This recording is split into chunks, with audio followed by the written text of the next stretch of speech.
So I'm often asked about the service warning lights that come up on the Nissan. This particular one isn't showing them at the moment, but I can certainly show you how to get rid of them. First thing is you need to use the menu button here, one of the four.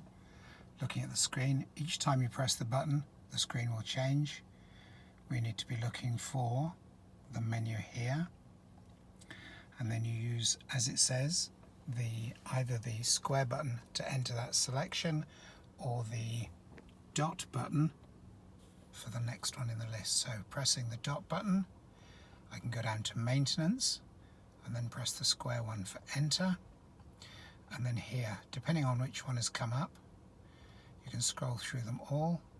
I'm going to go to tyre, press the square one to enter, press the round one to go to reset, and then just press enter. You can also go in here and add in the distances that you want to. So I'm going to scroll this through just to show you how it's done, using, as it shows at the bottom, just the square and the round buttons. So there we go. That's done. So I'm just going to go back into this to check it. Tyre maintenance. Forgot to do the first one. No, that's all done. All set.